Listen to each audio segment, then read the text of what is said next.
미국 상무부는 지난해 12월 신규 주택 매매 건수가 연일 36만 9천 건으로 전달 대비 7.3% 줄었다고 밝혔습니다. 전문가들은 38만 5천 건으로 당초 발표됐던 지난 11월 매매 건수인 37만 7천 건에 비해 늘어났을 것이라고 기대해 예상에는 못 미쳤지만 1년 전과 비교해볼 때 8.8% 증가했습니다.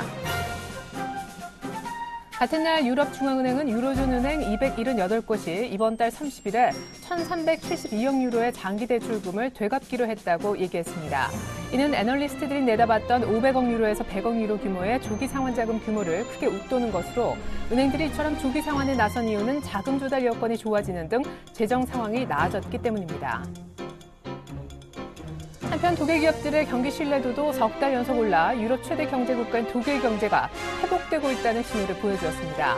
독일 민간경제연구소인 IFO가 조사한 1월 달 기업 신뢰지수는 지난해 12월에 102.4에서 104.2로 올라 작년 6월 이후 가장 높은 수치를 기록했습니다. 이에 독일 증시도 2008년 1월 이후 최고치를 찍었습니다. 하나금융지주가 주식 교환을 통해 자회사인 한국외환은행 자녀지분 40%를 모두 확보키로 했습니다. 하나금융이 외환은행 주주에게 하나금융 주식을 주고 외환은행 주식을 건네받는 방식으로 주식 교환이 이루어집니다. 예정대로 주식 교환이 이루어질 경우 하나금융은 외환은행 지분 100%를 보유하게 됩니다. 하나금융의 완전 자회사가 되는 외환은행은 오는 4월 상장 폐지됩니다.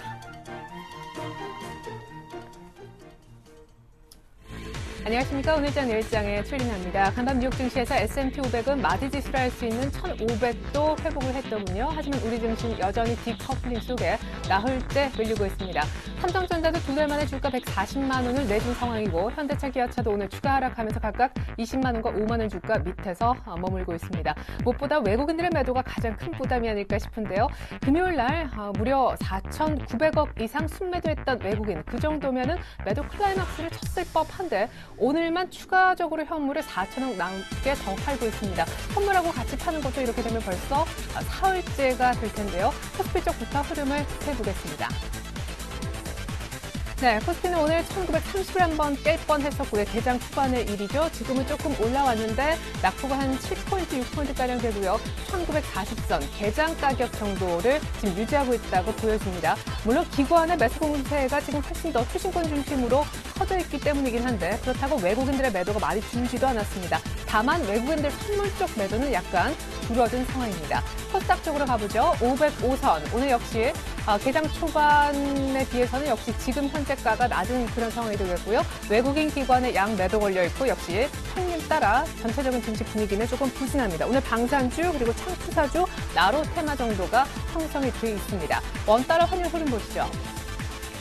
네, 오늘 유럽 쪽에서 좋은 소식이 있었죠. 유럽 은행들이 ECB의 빌린 자금을 예상보다 빨리 되갚고 있다는 소식, 독일 경제가 좋아지고 있다는 소식, 유로 달러가 1.35까지 올라온 상황 속에서 유로 달러 캐리 트레이드 지금 청산 얘기까지 나오면 오늘 개법 출발했습니다. 오늘 시작하면서 1,080원 선이었고 지금은 2원 넘게 오르면서 1,083원까지 올라왔네요.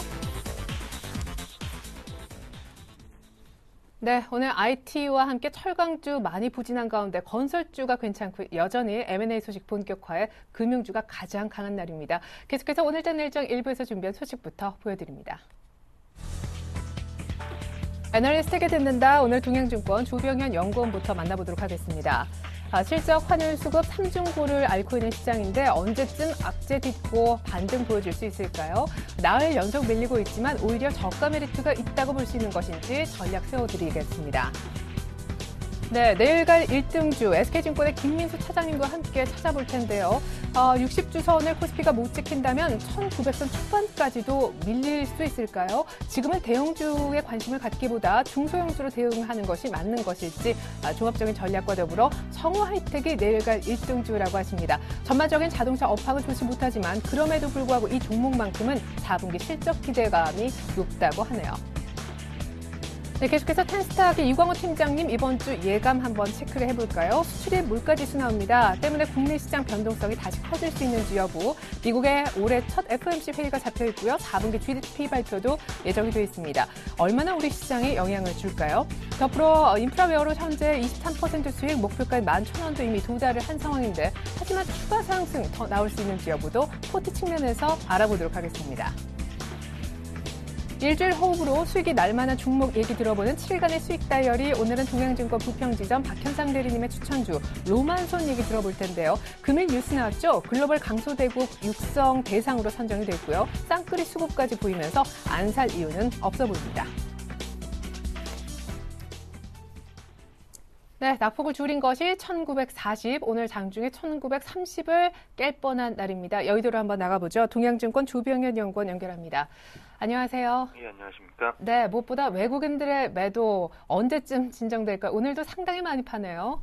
예, 그렇습니다. 지금 사실 국내 증시 지금 계속해서 부진한 흐름을 보여주고 있는데 외부적으로 호재들이 없는 상황은 아닙니다. 근데 국내 증시가 지금 대외 호재보다는 어쨌든 여러 가지 국내 증시가 가지고 있는 어떤 차별적인 그런 악재 요인들 때문에 외국인 수급 공백이라는 것이 형성됐고 이런 부분에 대해서 좀 민감하게 반응을 하고 있다.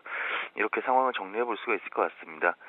외국인과 관련돼서 가장 이슈가 되고 있는 게 결국 두 가지 정도 있는 것 같습니다. 일단 벵가드사 벤치마크 변경이라는 문제가 한 가지가 있고, 그리고 또 일본 엔화 문제가 부각되면서 지금 외국인 투자자가 국내 증시에서 이탈하는 그런 모습들이 좀 나타나고 있다. 그 대신에 또 반대로 또 일본 증시에서는 또 순매수하는 모습들이 나타나고 있다. 이 두 가지 정도를 생각해 볼 수 있을 것 같은데, 우선 벵가드사의 벤치마크 변경 문제는 크게 우려할 부분은 아니다라고 생각을 하고 있습니다. 규모 자체가 상당히 크다 이런 얘기도 있고 하지만은 어차피 일정 규모에 대한 어떤 환매가 이루어진 뒤에는 재매수가 이루어지는 그런 상황인 만큼 매도가 집중돼서 나타난다는 거는 결국에는 지금까지 상당히 빠르게 진행됐다라고 하면은 이제는 남은 물량에 대한 부담이 그만큼 좀 작아졌다라는 쪽에서 받아들일 수 있는 것 같고요.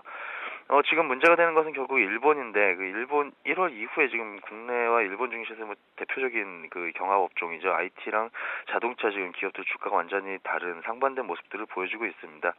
우리나라랑 일본 주요 상품 경쟁 구도가 상당히 크기 때문에 아무래도 이런 부분들이 악재로 작용을 하고 있는 것 같은데요. 일단 일본 정부 측에서도 최근 들어서 주요 관료들이 어쨌든 엔달러 목표 환율을 지금 예전에는 90엔대로 생각하는 것이 아닌가 생각을 했지만은 지금 90엔까지 오니까 또 한 100엔까지도 용인할 수 있다 이런 언급들이 계속해서 나오고 있기 때문에 어쨌든 중장기적인 관점에서 엔저 현상은 좀 고착화될 가능성이 있지 않을까 이렇게 보고 있습니다. 다만 환율 같은 경우에는 이렇게 레벨도 문제가 있긴 하지만은 속도 측면에 대해서 문제도 분명히 있는 민감도가 높아지는 그런 경향도 있는데요. 일단 최근 들어서는 단기적으로 가파르게 엔화 약세가 워낙 진행됐기 때문에 일단은 그게 좀 진정되는 모습이 나타나지 않을까라는 기대감을 가지고 있습니다. 안 그래도 지난주부터 일단 90엔 수준에서 다시 이렇게 좀 횡보를 하는 모습들이 나타나고 있고 거기다 12월 말을 또 기준으로 해가지고 엔화의 어떤 투기적 순매수 그러니까 실수요가 아니라 어쨌든 금융 거래에서 이익을 얻기 위한 목적으로 행해지는 그런 엔화의 투기적 순매수가 계속해서 감소하는 그런 모습들이 나타나고 있습니다. 그렇기 때문에 어쨌든 엔화 약세의 클라이막스는 일단 단기적으로 좀 지난 것이 아닌가라는 생각을 하고 있습니다. 그렇기 때문에 일단은 조금은 소강 상태로 이렇게 지금까지 계속해서 약세를 보였지만 이 부분이 좀 진정되는 모습으로 진행이 될 것이다라는 기대감을 가지고 있습니다. 그렇군요. 근데 사실 냉정히 보면은 지금 얼마까지 더 밀릴까 걱정보다도 이 정도에서 진정이 되지 않을까라는 기대감도 좀 드는 것이요. 올 초에 2040을 찍고 지금 좀 올라와도 1940입니다. 그러면 지금 요 며칠 동안 거의 한 달도 채 안 돼서 100포인트가 빠진 상황 아닙니까? 저가 메리트가 얼마나 지금 생긴 건가요? 예, 저희 매도세에도 방금 말씀을 드렸었고 일단 좀 진정되는 모습을 보여줄 수 있을 것 같다라는 판단을 하고 있는 근거 중에 한 가지는 방금 말씀하신 것처럼 밸류에이션 저가라는 측면이 또 있습니다. 지금 밸류에이션 측면 한번 체크를 해보게 되면은 현재 국내 시장 PER이 지금 한 8.4배 정도 수준으로 추정이 되고 있습니다. 수치 자체도 분명히 낮은 건데 극단적으로 아주 낮다라고 7배 수준, 8배 초반까지는 아니기 때문에 극단적으로 낮다라고 볼 수는 없지만은 이게 또 상대적인 밸류에이션이라는 게 항상 상대적으로 봐야 되는데 상대적인 디스카운트 정도가 무척 심하게 나타나고 있습니다. 현재 글로벌 증시 전체 PER이 지금 한 12.5배 정도로 나타나고 있는데 이거 계산해 보면은 글로벌 증시 대비해서 우리나라 증시 한 67% 수준밖에 안 되고 있습니다. 30% 이상 할인돼서 지금 밸류에이션이 형성이 되고 있는데 일반적으로 우리나라 증시가 글로벌 증시에서 20% 정도 디스카운트 받는 것이 일반적인 수치입니다. 근데 이를 고려를 하더라도 상당히 지금 낮은 상대 밸류에이션 수준에 좀 내려와 있는 것 같다. 그리고 PBR 수준으로 따져 보더라도 지금 1.1배 초반 국면까지 와 있기 때문에 지금 상당히 낮은 수준이다라고 볼 수가 있을 것 같습니다. 그래서 분명히 저가라는 부분에 있어서는 메리트를 충분히 가지고 있고 이것과 함께 더불어서 보는 게 EPS 추정치인데 IBS라는 그 EPS 글로벌 컨센서스 제공업체 데이터를 기준으로 보게 되면은 EPS 추정치 같은 경우 우리나라 같은 경우 계속해서 상향 조정되는 추이를 보여주고 있습니다. 그래서 PER은 낮은 수준이고 EPS 전망치 자체는 높아지고 있는 수준. 이거 동시에 거래를 하게 되면은 밸류에이션 분명히 매력이 있다라고 볼 수 있을 것 같습니다. 예, 그래요. 이 정도에서 진정이 됐으면 좋겠는데 오늘 어떤 쪽이 좀 그래도 강한가 보니까 M&A 쪽 얘기가 있는 은행 그리고 뭐 더불어서 증권 그리고 뭐 실적이 좀 괜찮아서 건설 사실 이렇게 또 묶어보니 트로이카인데 트로이카가 이렇게 강세를 띠는 장에 우리 코스피가 1940밖에 안 되니까 약간 적응이 안 됩니다. 마감 전략 부탁드릴게요. 예, 지금 전체적인 시장 상황을 한번 보게 되면은 최근에 그 몇 년 내 뭐 어떤 증시 흐름을 찾아보더라도 지금 상당히 이질적인 국면인 것 같습니다. 그 무슨 말씀이냐면은 글로벌 금융위기 이후에 그 전 세계 증시가 어떤 공통의 이슈를 가지고 항상 비슷한 흐름을 유지해 왔었습니다. 근데 지금 같은 경우는 우리 증시만 이게 좀 차별화된 약세를 보이고 있고 그 이유가 일본과 우리나라 증시의 관계라는 어떤 고유한 이슈를 좀 가지고 있는 그런 상태인 것 같습니다. 근데 이 부분을 제외를 하고 보면 우리나라가 뭐 단독 고유를 가지고 있는 엔화라는 부분을 제외를 하고 보게 되면은 글로벌 경기 상황 나쁘지가 않은 것 같습니다. 전반적인 펀더멘털 상황이 나쁘지가 않은 게 미국에서 계속해서 경제 지표도 회복이 되고 있고 중국 같은 경우도 지금 PMI 회복되고 GDP도 생각보다 높게 나오는 뭐 이런 양호한 흐름들이 계속해서 나타나고 있습니다. 사실상 엔화라는 부분들이 우리나라와 연관되어 있기 때문에 부정적으로 작용하지만 글로벌 경기라는 관점에서 보게 되면은 글로벌 경기 회복에 대한 어떤 긍정적인 시그널 중에 한 가지라도 볼 수 있기 때문에 글로벌 증시 전반적인 펀더멘털이 어떤 회복이 되고 있기 때문에 이제는 경기 민감이라는 그 컨셉에 대해서 좀 주목을 해볼 필요가 있을 것 같고요. 그리고 앞서 말씀드린 것처럼 우리나라 지금 증시 자체가 저가 매력을 가지고 있는 상태이기 때문에 밸류에이션 충분히 싸다라는 측면 이 두 가지 컨셉을 동시에 고려를 해서 접근을 해볼 필요가 있다라고 생각을 하고 있습니다. 그래서 뭐 단기적으로는 변동성에 대해서 뭐 어떻게 바로 급등을 한다라는 말씀을 드리긴 힘들고 당분간은 뭐 변동성이라는 부분에 있어서 이렇게 자유로울 수는 없다라는 좀 조심스러운 말씀을 드리겠지만은 저가라는 수준이 분명히 인식이 되고 있는 만큼 경기 민감주들 전자 부품이라든지 디스플레이 그리고 통신이나 기계 자동차 업종 이런 업종들에 대해서 좀 관심이 좀 필요할 때가 아닌가 이렇게 저희 보고 있습니다. 그러면 자동차 괜찮아요? 경기 민감주 쪽에서 이 엔화랑 좀 엮이는 거는 아무리 엔저가 클라이막스 쳤다고 해도 기조적으로 계속 간다면 좀 역시 찝찝한 부분일 텐데요. 예, 제가 좀 방금 묶어서 말씀드렸는데 자동차 업종 같은 경우에는 조금 그 모멘텀 플레이, 그 단기적인 어떤 트레이딩 관점에서 접근할 필요가 있을 것 같습니다. 아무래도 엔저에 대한 민감도가 극단적으로 확산이 되면서 지금 펀더멘털 이상으로 주가가 많이 빠진 측면이 있기 때문에 엔화가 조금 90엔대 초반 아니면 혹 그 밑으로 좀 내려가면서 진정이 되는 그런 모습들이 보여준다라고 하면은 그때는 상당히 빠른 속도로 어쨌든 반등을 야기를 할 수 있는 그런 업종이기 때문에 이런 관점에서 한번 접근해볼 필요가 있을 것 같습니다. 네, 전체적인 그림에서 많이 빠져서 밸류에이션 메리트가 커진 저가 매력의 경기 민감주, 글로벌 경기 좋아지니까 한번 조합을 해서 종목을 발굴해 보자 이런 얘기였습니다. 동양증권의 조병현 연구원님 도움 말씀이 있었습니다. 감사합니다. 네, 감사합니다.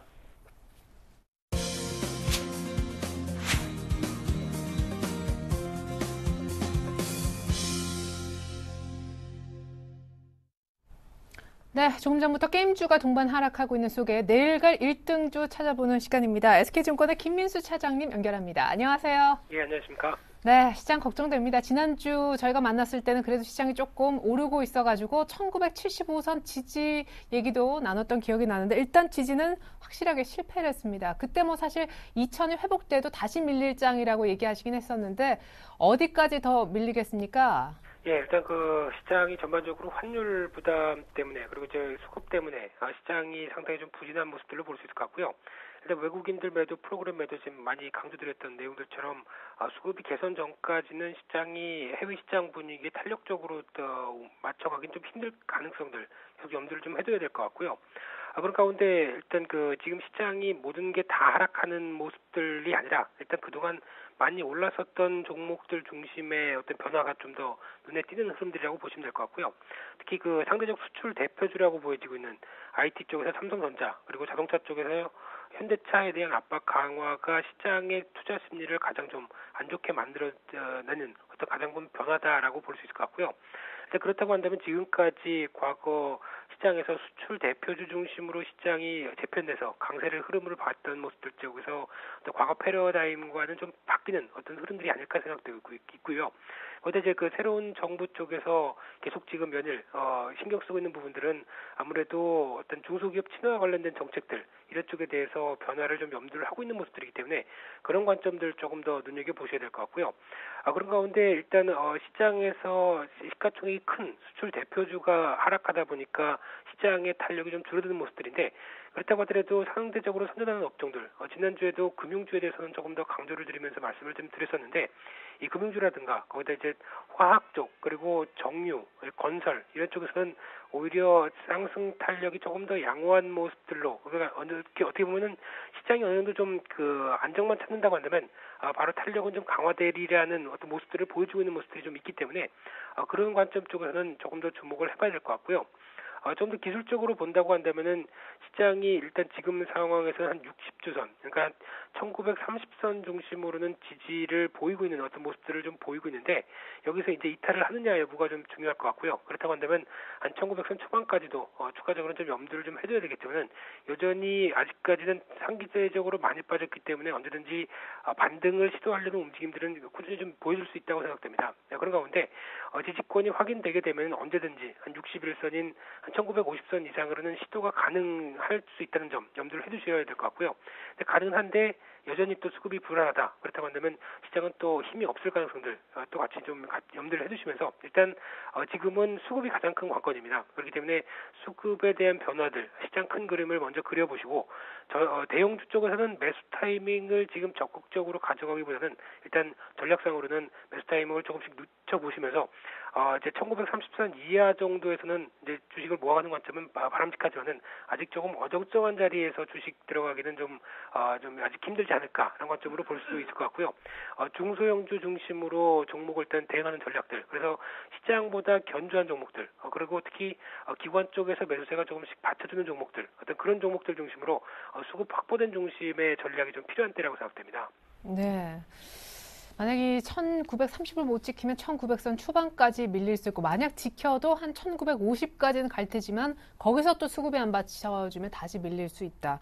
그러면 1930 밑에서 사기보다 아예 끝까지 좀 보고 확실히 올라왔을 때 다시 돌아오는 1930 정도에서 사는 게 어떨까 싶어요. 이게 외국인들이 이 정도 이틀 연속 파는 거는 와, 앞으로 얼마나 더 팔지가 많이 걱정되는데요. 예, 그렇습니다. 그래서 일단 그렇다고 하더라도 시장을 너무 부정적으로 볼 필요는 없습니다. 왜냐면은 지금 그 가장 지금 현재 초점에 타겟이 맞춰지고 있는 게 수출과 관련 환율과 관련된 부분 그리고 먼저 상승폭이 컸던 종목들에 대해서 비중을 줄이고 있는 부분들 어떤 이런 순차적인 모습들이 시장에서 나타나고 있는 모습들이기 때문에 그런 모습들을 제외한 그래서 어떻게 보면 상대적으로 그런 어떤 압박감에서 벗어날 수 있는 종목군이나 업종군들은 오히려 그렇게 크게 부담을 갖고 있지 않은 모습들로 볼 수 있기 때문에 그런 것들을 좀 피해가는 것도 하나의 방법이라고 생각하게 되면요.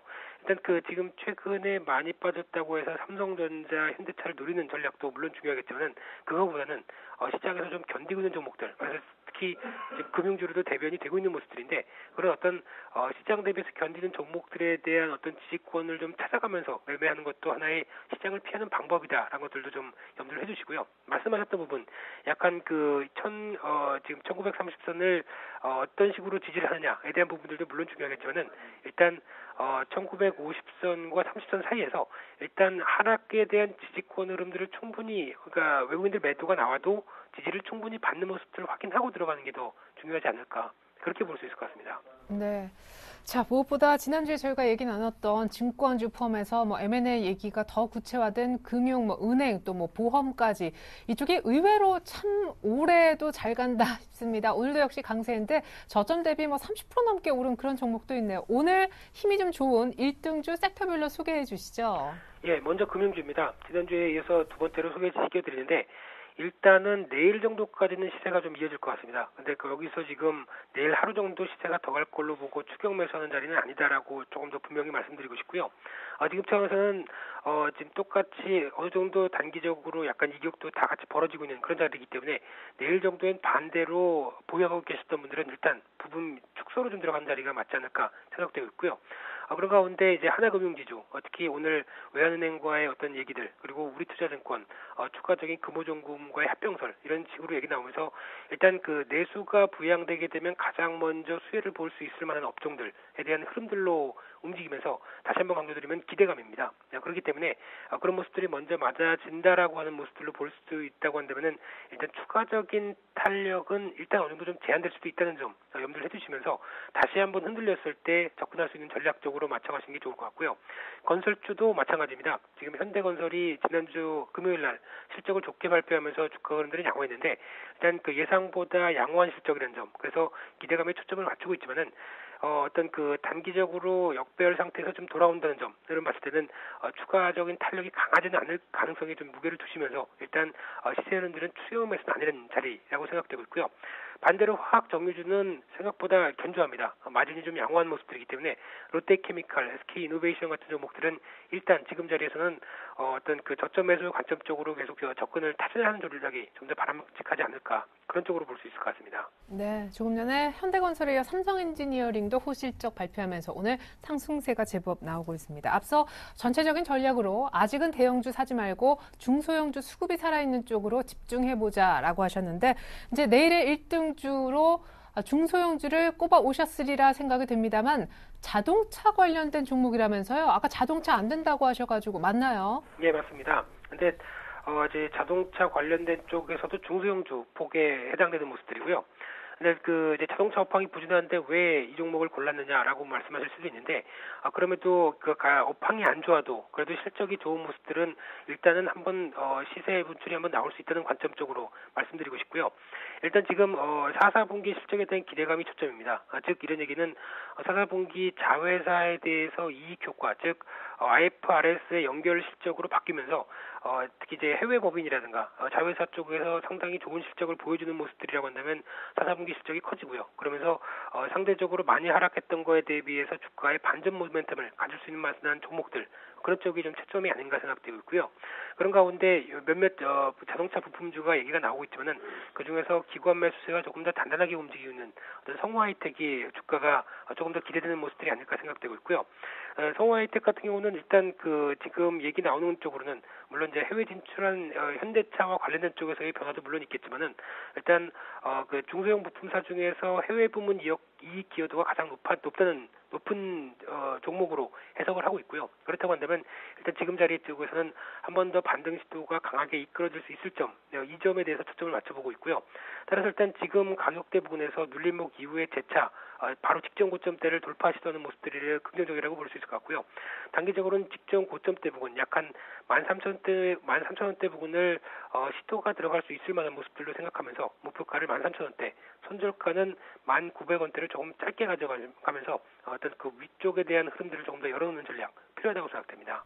네, 그래서 내일의 1등주는 성우혜택이군요. 전고점을 13,000원까지 기대하지만 손절가는 타이트한 1,900원 주셨습니다. 생각해보니까 지난주에 교보증권의 이진행 지점장님도 자동차는 안 좋게 보셨지만 이 종목은 좋다고 말씀하셨던 기억이 납니다. 지금까지 SK증권 김민수 차장님과 함께했습니다. 내일 갈 1등주 잘 들었습니다. 네, 감사합니다.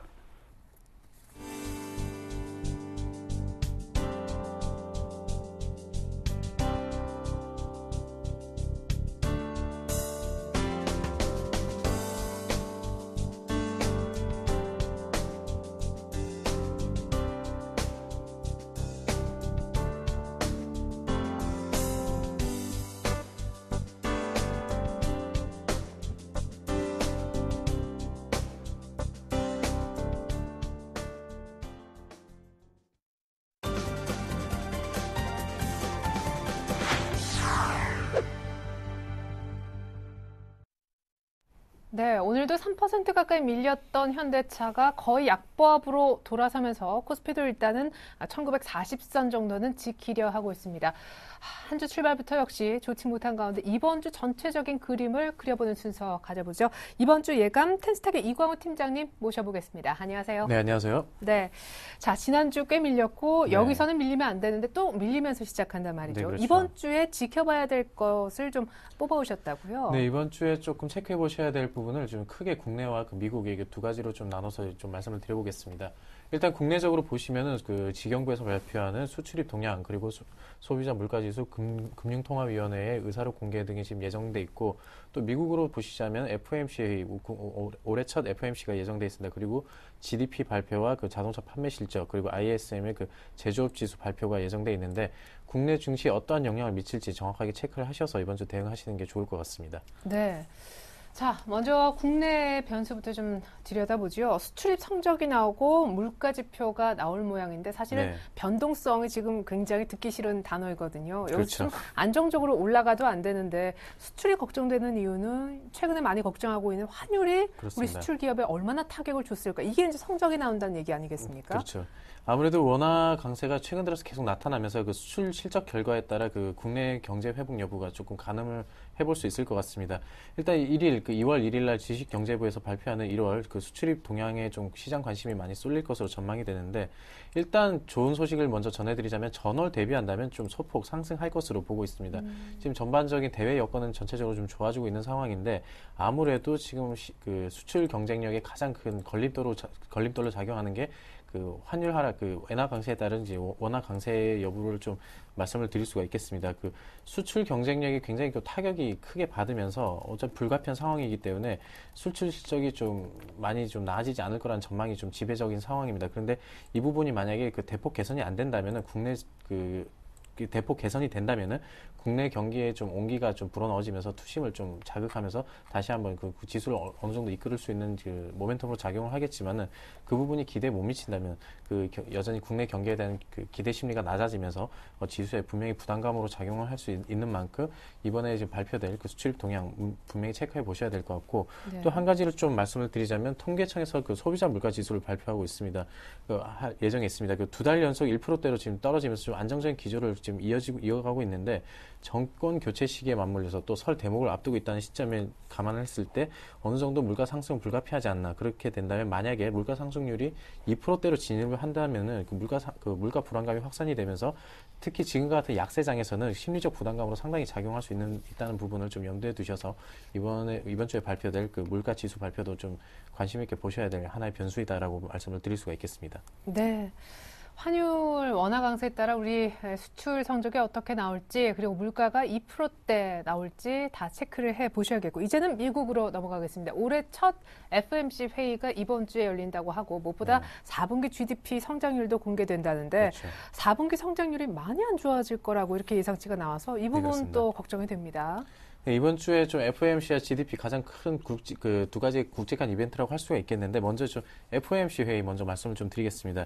29일, 30일 내일과 내일 모레 양일에 걸쳐가지고 지금 그 올해 첫 FOMC 회의를 개최를 하는데 그 시장의 지금 관심은 어떤 지금 현재 저금리 기조라든지 지금 경기 부양 기조는 계속적으로 유지는 됩니다. 하지만 FRB 연방준비제도의 경기 판단에 따라 투자자의 부담이 좀 가중될 수도 있는 상황이라고 말씀을 드릴 수가 있겠습니다. 여전히 그 재정 절벽과 유럽 그 부채 위기 변수가 남아 있다는 점을 감안을 한다면 FRB가 좀 여전히 신중한 판단을 할 것으로 예상이 되지만 전체적인 일단 회의 결과만을 놓고 봤을 때 지난달 그 FOMC에서 발표한 그 6.5%까지 부양 조치가 계속 지속될 것이다. 그 실업률 6.5%까지는 부양 조치를 할 것이다라는 발표를 좀 계속적으로 이어나갈 것으로 보기 때문에 지금 현재 금리 변화라든지 그 부양 기조 자체는 큰 변화가 없을 것을 예상하기 때문에 이제 시장에 대한 변동성을 가져다 줄 큰 재료로는 작용을 하지 않을 것 같습니다. 하지만은 그렇기 때문에 상대적으로 GDP 발표가 좀 더 시장에 부각이 될 것으로 보고 있는데 일단 그 30일 날 발표되는 4분기 GDP 성장률이 전분기가 3.1%를 기록했는데 이번 달에는 1%대를 기록할 것으로 보고 있습니다. 그 이유가 아무래도 다들 아시는 그 재정 절벽에 대한 부담감이 4분기에는 좀 타격이 있었기 때문에 4분기 GDP 발표가 조금 전분기 대비해서 많이 하락할 것이다라는 그 시장의 지배적인 그런 이제 예상이 있습니다. 그 GDP 발표 이후에 지금 주가 흐름이 어떻게 될지 좀 예측을 하기 힘들지만 그 이후의 흐름을 조금 감안을 하셔서 미국의 그 주가 흐름을 감안하셔서 투자 전략에 좀 참고를 하신다면은 조금 도움이 되지 않을까 발표를 하고 예상을 하고 있고 또 마지막으로 또 미국 자동차 협회 1월달 그 판매 실적 발표가 있습니다. 지금 계속적으로 샌디 영향 이후로 계속적인 그 판매량이 감소를 하고 있는 추세인데 지금 국내 자동차 경기가 상당히 안 좋은 상황인데 이 소식까지 전해진다면 또 추가적인 좀 영향을 받지 않을까 이렇게 예상을 하기 때문에 이 부분도 분명히 좀 체크해 보셔야 될 주요 변수다라고 할 수가 있겠습니다. 네, 그 자동차 판매 실적 이제 북미 자동차 판매 집계가 나온다는 얘기인데 거기서는 또 일본 차가 얼마나 선전했는지 우리 현대기아차는 얼마나 팔았을지 모두 같이 좀 체크를 하셔야겠습니다. 자, 지난주 이 시간에 뭐 지수는 그럭저럭 괜찮았었는데 지수는 1900 한 중반, 1950 정도는 지지가 받을 것 같다 이렇게 얘기하셨지만 네. 지금 보십시오. 더 밀렸단 말이에요. 근데 사실은 뭐 여러 가지 뭐 환율 이슈도 있겠지만 네. 수급이 이렇게 꼬여서 그렇죠. 이 꼬인 수급이 안 풀린다면 충분히 더 빠질 것 같거든요. 지금 방금 말씀하신 대로 수급이 굉장히 좀 안 좋은 상황입니다. 그렇기 때문에 지금 계속적인 이런 약세 기조가 좀 이번 주까지는 흘러가지 않을까 좀 예상을 해보겠는데 네. 지금 말씀하신 대로 펀드 환매, 투자권 중심으로 한 펀드 환매와 그리고 뱅가드 지수 변경에 따른 이제 외국인의 그런 그 차익 매도 물량이 좀 대량 쏟아지면서 여전히 지수를 압박하고 있습니다. 여기에 말씀하셨던 대로 그 원화 강세까지 나타나면서 수출주들의 실적에 대한 우려가 커진 점도 부담이라고 할 수가 있겠는데 이런 이제 현재 이런 그 흐름은 이번 주에는 조금 다소 약간은 지난주보다는 완화되지 않을까 저는 예상을 해보겠습니다. 지금 글로벌 시장에 추가적인 어떤 리스크가 없다면은 외국인의 매도 공세는 좀 다소 완화될 수가 있다는 시점, 완화될 수 있는 시점이기도 하고 또 그 국내 증시의 12월 그 예상 수익 비율, 그 주가 수익 비율이 지금 8.2에서 8.3 정도로 지금 지난 2010년 이후에 최저 수준에 근접해 있기 때문에 추가적인 가격 조정 리스크도 상당히 낮지만은 아직 분명한 건 아직 안심하기는 이르다라고 말씀을 드릴 수가 있겠습니다. 예, 그래요. 아직 안심하기 이른 단계에서도 굳이 투자를 하셔야 된다면은 아니면 지금이라도 어떻게 좀 포트폴리오를 더 추가적으로 손실 나는 걸 막기 위해서 뭔가 교체를 하거나 변경을 해야 된다면은 어느 쪽으로 이 포트에 초점을 맞춰가야 그래도 좀 손실이 덜 나고 더 나아가서는 수익까지 낼 수 있느냐 이거죠. 사실 시가총액 상위주 위주의 조정이 더 이어진다라고 한다면 네네. 지금 굳이 벌써 저가 매수에 나설 필요는 없지 않을까 생각도 되거든요. 전략 그렇죠. 더 구체적으로 부탁드릴게요. 일단 조금 이제 환율을 염두에 둔 그 투자 전략은 계속 유지를 하시는 게 좋을 것 같습니다. 네. 일단 원화 강세와 엔화 약세 기조가 이번 주까지는 좀 이어지지 않을까, 이번 주 다음 주까지는 좀 단기적으로 이어지지 않을까 좀 전망을 해보기 때문에 다들 아시겠지만 원화 강세가 계속 지속된다면 금융주를 중심으로 한 또 원재료 수입 비중이 높은 제약주라든지 일본산 장비를 좀 들여오는 그런 기계 장비주들이 좀 계속적인 강세를 좀 나타낼 것으로 보고 있고 또 이제 외국인들이 계속적으로 지금 매도세를 나서고 있는데 IT 자동차를 중심으로 한 이제 매도세가 나타나고 있기 때문에 IT와 자동차에 대한 좀 추가적인 조정은 저는 조금 더 이어질 것으로 보고 있습니다. 그렇기 때문에 그런 이제 외국인의 수급 동향을 좀 감안해서 외국인과 기관이 동반 매수하는 종목들 좀 분명히 지금 눈에 띄고 있는데 좀 업종별로 보시자면 보험과 금융, 유틸리티 이런 업종들이 계속적으로 이제 동반 매수가 이어지고 있습니다. 이런 업종들을 보시면은 보통 규모로 보나 또 외국인의 움직임 그런 이제 전체적인 움직임으로 보나 방망이를 짧게 잡고 들어가는 그런 업종들이 아니기 때문에 이런 종목들 좀 장기적으로 보신다면은 조금 좋은 흐름 예상을 할 수가 있겠고 또 이제 추가적으로 진행될 외국인의 매도세가 추가적으로 진행될 가능성을 대비해서 이런 이익 전망치라든지 환율 이런 부분에 좀 자유로운 이제 방어적인 자세를 가지는 이런 업종들은 분명히 좀 관심 있게 보셔야 될 업종이다라고 볼 수가 있겠습니다. 네. 그리고 또 마지막으로 좀 말씀을 드리자면은 지금 새 정부가 이제 들어서게 됩니다. 박근혜 이제 당선인이 이제 대통령으로 취임을 하면서 새 정부를 이제 국정을 꾸려나가게 되는데 그렇게 되면 내수 부양 의지를 상당히 강하게 지금 피력을 했기 때문에 그런 이제 내수 부양 의지에 좀 부합하는 그런 업종들은 역시 또 이번 주를 시점으로 해서 좀 더 강세의 흐름을 좀 나타낼 것으로 보고 있기 때문에 그런 업종들도 좀 관심 있게 보신다면 좋은 투자에 좋은 해답이 될 것으로 보고 있습니다. 네, 근데 지금 벌써 창투사 종목도 펄떡펄떡하고 오늘 급등을 또 하고 있는 거잖아. 그리고 조금 전부터 굉장히 재미있는 부분은 이 박근혜 대통령 당선인께서 여성기업, 공공기관의 여성기업 제품을 좀 구매를 의무화하게끔 했다라고 해서 지금 옴니시스템, 그러니까 소위 여성의 CEO인 회사가 그렇죠. 오늘 또 상한가를 가는 아주 이례적인 모습이 나오고 있거든요. 그러니까 시장은 못 가고 이런 테마가 계속 생겨나는 이런 흐름이 이제 앞으로 좀 이어질 수 있는 건가요? 그 테마들은 다들 아시겠지만은 좀 호흡이 길지가 않습니다. 이런 상승 흐름이 좀 길게 가지는 않지만은 이런 정부 정책에 좀 힘입어서 실질적으로 연결된다는 점을 좀 감안을 한다면은 이 지금 당장에 큰 폭의 상승을 이끌어내는 이런 움직임만 보시지 마시고 좀 길게 보신다면은 이런 좀 정부 정책에 힘입어서 좀 큰 상승폭을 좀 더 그려내지 않을까 좀 예상을 해보기 때문에 그런 업종들, 그런 종목들을 좀 관심 있게 보셔서 투자 포트에 좀 비중을 적게라도 담으시면은 좋은 결과가 있을 것으로 예상이 되고 있습니다. 예, 그러니까 수급이 좀 괜찮은 그런 어떤 보험 그리고 금융, 유틸리티 이쪽도 괜찮다라고 얘기하셨는데 전체적으로 지금 어닝 시즌에 실적 발표가 네. 쭉쭉 나오고 있단 말이에요. 뭐 건설주는 또 의외로 실적이 괜찮아서 오늘 가는 그렇죠. 부분도 있고 한데 이 어닝 시즌에 초점을 맞춰서 투자를 한다면 어떻게 활용하는 것이 제일 좋을까요? 예, 지금 지금까지 실적 발표하는 그 코스피 200 기업 중에 그 15개 기업 중에 11개 기업이 예상 실적의 시장 컨센서스를 하회하는 그런 실적을 발표를 했습니다.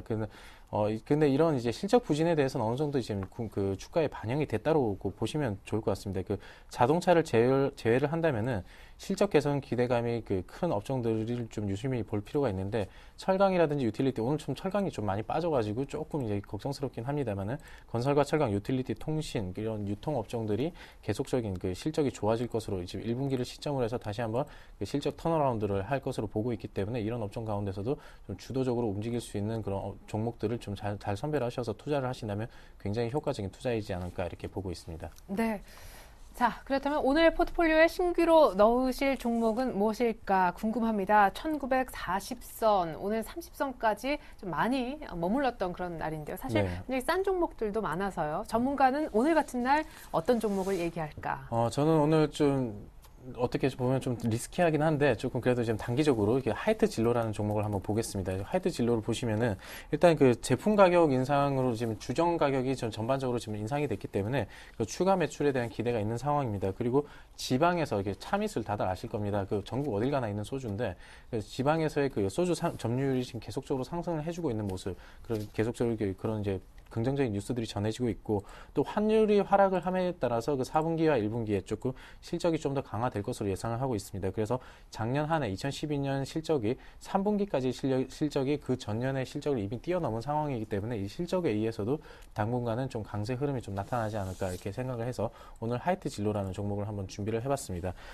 일단 기술적으로 보시면은 지금 일단 주가 자리 역시도 지금 60일선에 꾸준한 지지를 받고 있는 상황입니다. 물론 이제 여기서 지금 어느 정도 지금 상승폭을 그려낼지는 조금 더 보셔야 되겠지만은 지금 지금 현재 구간은 32,000원 아래에서는 얼마든지 충분히 매수가 가능한 구간이라고 판단돼서 32,000원 아래 매수를 하신다면은 짧게 34,000원까지 보신다면은 그 34,000원까지 좀 목표가 잡고 그 대응을 하시면은 좀 좋으실 것 같고 손절가는 지금 31,000원 선이 지금 60일선에 걸려 있습니다. 이 부분은 만약에 무너뜨리고 종가상 내려온다면은 그때는 손절 처리하셔서 추가적인 손해 없도록 대응하시는 게 좋을 것 같습니다. 네, 이번에도 지난번에 그랬던 것처럼 61선 부근은 지켜줬으면 좋겠습니다. 하이트 진로를 오늘 신규로 편입하겠다라고 얘기를 해주셨는데요. 기존 포트폴리오에는 어떤 종목들이 이미 담겨 있었을까요? 수익률까지 먼저 보고 AS 받아보죠.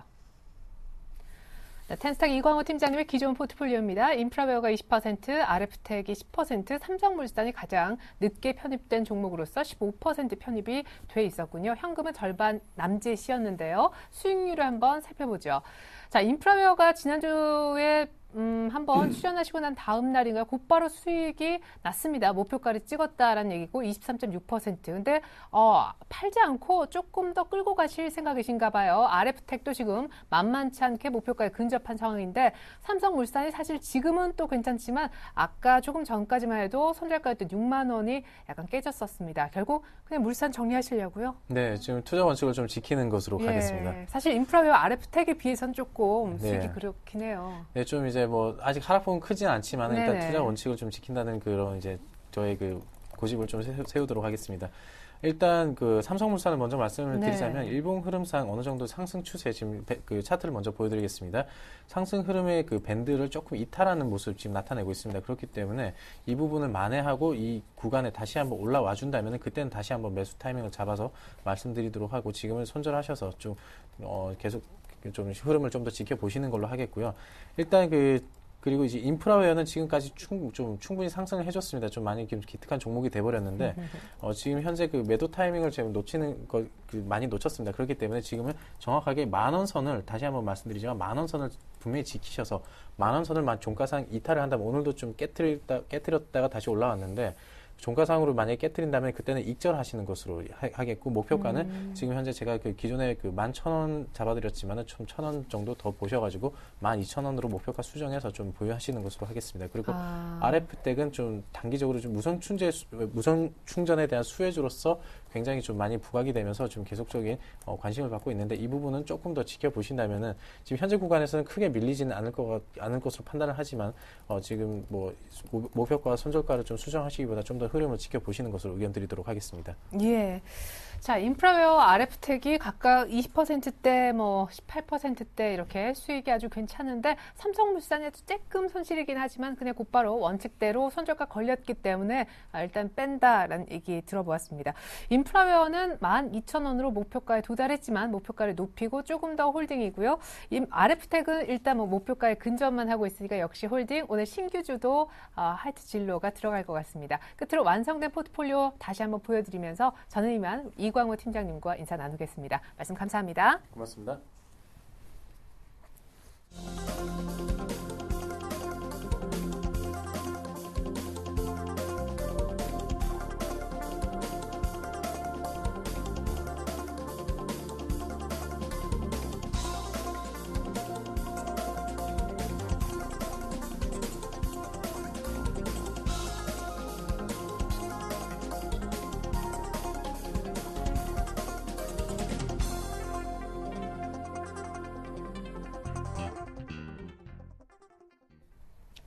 네, 금요일날 4,900억 넘게 현물에서 순매도했던 외국인이 금요일보다 더 많이 파는 오늘입니다. 현재 현물의 매도 규모만 5,062억 정도 되는데요. 선물만 지금 3천 계약 조금 적게 팔고 있어서 선물의 매도만 좀 잦아들었을 뿐 현물은 또다시 어마어마하게 파는 날입니다. 자, 이렇게 힘든 장 속에서도 수익이 날만한 종목들 저희가 모아서 다이어리를 쓰고 있는데요. 7일간의 수익 다이어리 먼저 다이어리부터 펼쳐 보여드립니다. 네, 박현상 대리님의 옥트론텍, 이종복 대표님의 대한전선, 그 외 세 종목이 지금 다이어리를 채우고 있는데요. 왕관은 박준 과장님께서 오래간만에 쓰셨군요. 에버다임이라는 종목 추천 이후 꼬박 지금 일주일 이상 됐죠. 오늘 121선 아주 턱 밑까지 오면서 수익을 차곡차곡 한 번도 속썩이지 않고 쌓아 올린 결과입니다. 한국세부결제 급등 이후에 약간의 숨고르기 중이지만 오늘 끝끝내 일단 빨간불을 보여주고 있는 단스러운 모습이고요. ELK는 다시 한번 일주일 더 보자라고 했는데 일단 수익이 잡히고 있습니다. 대한전선 사우디 수주 얘기도 좀 있었지만 안타깝게도 탈타 선들과 터치를 하고 만 그런 모습이고요. 옵트론텍은 말씀하신 그 다음날 하루 만에 수익을 목표가 찍으면서 어마어마하게 내줬었는데 결국 기다리니까 조금 더 홀딩하니까 수익이 줄면서 익절가에 와버린 아쉬운 모습입니다.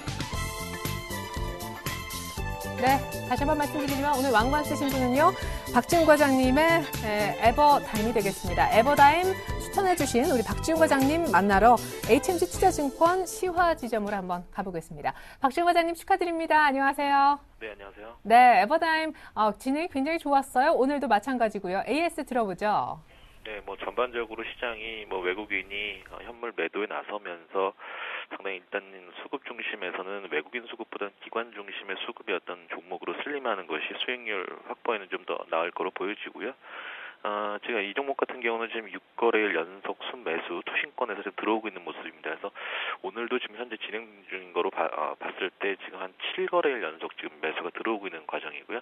다만 뭐 시장이 어느 정도 좀 메마라가 있기 때문에 상당히 탄력적인 그런 상승 배열에는 아직 동참하지 못하고 있지만 충분히 에너지 응축 과정을 좀 거치고 있는 것은 아닌가 판단되고 있습니다. 그래서 지금 가격대에서는 총 500원 길이 구간으로 일단 목표를 1차 단계, 2차적인 단계 이렇게 잡을 거로 보여지는데 일단 6,500원, 7,000원 라인 500원 길이였던 1차적인 목표가, 2차적인 7,000원 가격이었던 전고점 트라이 신고가 갱신에 대한 목표가는 변함이 없습니다. 그래서 계속적으로 홀딩하는 게 말씀드릴 수 있을 것 같고요.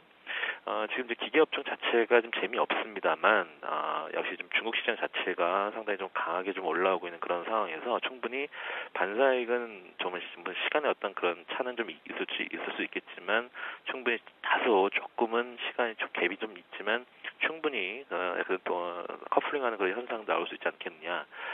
그래서 이제 이 종목은 이제 펌프카에 대한 신흥국 중심에 대한 수출이 상당히 좀 잘 진행되고 있는 모습이고, 이제 조만간 이제 코스닥 종목들에 대한 실적 발표들이 성적표들이 이제 오픈될 것인데 겁내지 않으셔도 될 것 같습니다. 실적 상당히 괜찮게 나올 거기 때문에 실적에 대한 쇼크 현상은 없습니다. 그렇기 때문에 좀 기대를 하셔도 될 것 같고요. 4분기 인센티브를 직원들에게 다 제공했음에도 불구하고 실적이 상당히 남을 정도로 좀 좋은 결과들이 나올 거로 보이기 때문에 일단 또 성수기입니다. 봄철 또 건설 장비 성수기가 또 나오기 때문에 충분히 이 종목에 대한 저평가 해소되는 그런 구간이 나올 거로 보여지고 아까 전에도 저번주 말씀드렸지 펀더멘털 구간은 오버행 이슈가 다 해소됐기 때문에 단기적으로 수급 악재는 없을 것이다. 그렇기 때문에 지금은 투신권 중심의 어떤 매수에 동참하는 그런 차원에서 좀 기다려도 될 것 같고요. 여하튼 좀 긍정적으로 실적 모멘텀, 그다음에 단기 어떤 바닥 짚고 올라오는 흐름들이 시장과는 좀 무관하게 좀 차별적으로 움직이는 것들이 다소 작지만 좀 강한 종목으로서 좀 치고 나갈 가능성은 좀 있지 않겠느냐 판단되고 있습니다. 네, 오히려 에버다임 같은 종목은 코스피가 좀 안 가길 바라야 될 것 같습니다. 이렇게 혼자서 꾸준히 잘 가고 있네요. 1등 하셔서 AS 들어봤고 6,500원까지 홀딩 해보아도 괜찮을 것 같습니다. 박지훈 과장님 다시 한번 축하드립니다. 감사합니다. 네. 자, 에버다임 설명 들어봤고 너무 아쉬운 종목 있죠? 예, 바로 옵트론텍인데 하루 만에 곧바로 목표가를 찍었지만 추가 홀딩을 했더니만 약간 수익이 줄어든 어떻게 하면 좋을까요? 동양증권 부평지점으로 가겠습니다. 박현상 대리님 안녕하세요. 네, 여보세요. 그냥 팔아버릴걸요. 여보세요. 네, 연결됐습니다. 예. 예, 괜히 홀딩했나요? 예, 홀딩은 했고 일단은 저희가 어제 부근이죠. 전 고점 부근, 즉 지난주 월요일 저점이 종가인 14,200원을 깨졌기 때문에 저번에 저희가 목표가를 올리면서 손절가를 높였었던 건 기억을 하시죠. 그렇기 때문에 일단 시장 자체가 갤럭시 S4라든지 코스닥이 좀 빠지면서 좀 어떤 종목이 좀 빠졌다고 보시면 될 것 같은데요.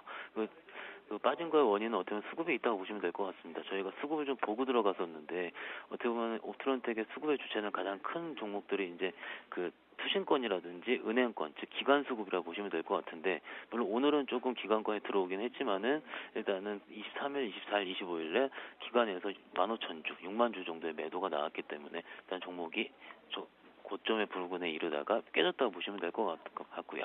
일단 만약에 혹시라도 못 파신 분들 같을 경우는 일단 오늘 기간 수급이 들어오고 있기 때문에 일단 조금 더 들고 가셔도 됐긴 한데 저희 같은 경우는 일단은 그 목표라든지 혹은 손절가를 명확하게 하기 때문에 일단 손절 처리하는 걸로 일단 하시면 될 것 같습니다. 물론 뭐 지난주에 대비해서 좀 올라서 빠졌기 때문에 마음은 좀 편하긴 한데요.